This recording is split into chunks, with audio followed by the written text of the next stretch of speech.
தேர்தல் நாடகத்தில் நான் நடிக்க தயாரில்லை. எப்பவும் அது வீண். நீட்டு தேர்வை ரத்து செய்ய முடியாதுன்னு அவங்களும் சொல்லிட்டாங்க, நாங்களும் ரத்து செய்ய முடியாதுன்னு இவங்களும் சொல்லிட்டாங்க. இப்ப எதுக்கு இது? நீங்க எல்லாம் ஒரு படிச்ச ஊடகவியலாளர் தானே, இந்த நாடகத்தை எப்படி ரசிக்கிறீங்க? தேர்தல் வரும்போதுதான் நீட்டுக்கு வருவியா? அது பாருங்க, என்ன அதாவது பாக்குறதுனா ரசிச்சு பாக்குறீங்களா இல்ல எப்படி பாக்குறீங்கன்னு தெரியும். இல்ல என்ன கொடுமைன்னு பாருங்க. இப்ப இந்த தீர்மானம் போட்டு யார்கிட்ட கொண்டு போவீங்க? சரி, இந்த நீட்டு தேர்வை முதல்ல கொண்டு வந்த பெருமக்கள் யாரு?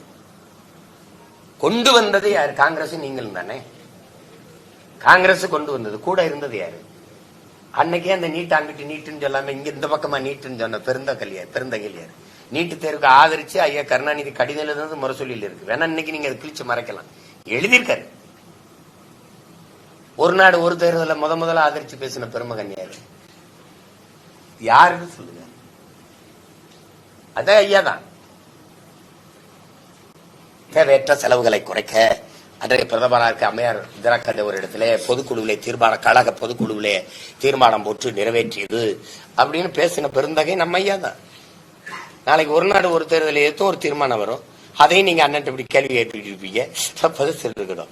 இந்த நீட் எல்லாம் இதெல்லாம் தேர்தல் நேரத்துல திடீர்னு என்ன பண்ணுவாங்க, திருவிழா நேரத்துல அங்கிட்டு கூத்து நடக்கும், இங்கிட்டு கரகாட்டம் நடக்கும், அங்க பாவ கூத்து, அங்க பொம்மலாட்டம், இங்க வள்ளி திருமண நாடகம், அங்க ஹரிச்சந்திர மாயனாண்டம் நாடகம். அப்ப எதை பாக்குறதுன்னு தெரியாம நம்ம தவிப்போம்.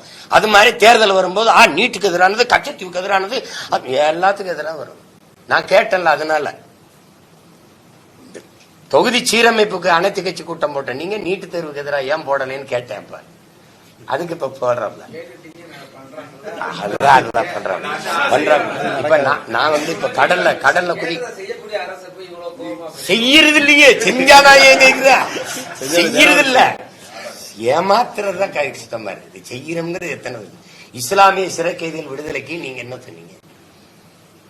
அப்பாவி இஸ்லாமிய சிறை கைதிகளை விடுதலை செய்ய எனக்கு வாக்கு தாருங்கள்னு பேசினது யாரு? வாக்கு தந்தவர் வாய் மூடிட்டு இருந்தது யாரு? சிறையில இருக்கிறவர்கள் எங்கள் உடல் நலிவுற்று போயிருச்சு, எங்களுக்கு முன்விடுப்பு கொடுங்கன்னு கேட்ட போது நீதிமன்றம் கொடுன்னு சொல்லு. பதில் மனு என்ன தாக்கல் பண்ணீங்க? இவர்களை வெளியில விட்டால் அங்கே வாழ்கிற இந்து மத தலைவர்களின் உயிர்களுக்கு ஆபத்து, இவர்கள் உள்ள என்ன மனநிலையில் சென்றார்களோ அதே மனநிலையில் தான் இன்னும் இருக்கிறார்கள், இவர்களை வெளியே விட்டால் ஒரு உயிருக்கு ஆபத்து. தம்பி, பதில் மனு தாக்கல் செய்த பெருந்தகை நம்ம ஐயா தான். அப்பாவி இஸ்லாமிய உயிர்கள் விடுதலைக்கு பேசின பெருமகன் தான். என்ன தேவை சொல்லிட்டு இருக்கிறது? நாம் தமிழர் தொடர்ந்து தனித்து போட்டியிடும் இன்னும் அப்படியே கண்டினியூ பண்ண போறீங்களா? ஏன்னா நிறைய மாற்றங்கள் ஆயிடுச்சுல, கட்சி ஆரம்பிச்சு எந்த ஸ்டாண்ட்ல கூட்டணி வரலன்னு ஃபீல் பண்றீங்க? எந்த ஸ்டாண்ட்ல மாறுதல் வந்திருக்கு? அதாவது நிறைய கட்சிகள்ல மாற்றங்கள் நிறைய வந்து புது புது கட்சிகள் வர ஆரம்பிச்சிருக்கு, நிறைய புதிய அதாவது நீங்க எல்லாரும் இந்த கூட்டணியில பேசுறீங்க. ஏற்ற செல்வது கூட்டணி இல்லாம எப்படி வெல்ல முடியும்? ஒருத்தர் கூட கேட்கல. கொள்கை இல்லாம எப்படி வெல்ல முடியும்னு யாரும் பேச மாட்டேங்கிறீங்க. எனக்கு தேவைப்படல.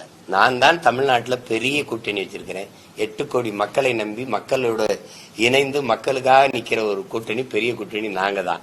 அதனால இருக்கிற எண்ணெயும் கொண்டு போய் அந்த சாக்கடையில தள்ளி விட்டுட்டு சந்தோஷமா இருக்கலாம் நினைக்கிறீங்க. அதுதான் பிரச்சனை. எங்களுக்கான அணி எங்க கோட்பாட்டை ஏற்று, எங்க தத்துவத்தை ஏற்று, இந்த பாதை சரியா இருக்கு, இவங்க நிலைப்பாடு சரியா இருக்குன்னு ஏற்று வரணும். அது இந்திய திராவிட கட்சிகள் இல்லை. அத நாங்க அதுக்கு எதிராக தான் இந்த கட்சியை தொடங்கி இருக்கோம்.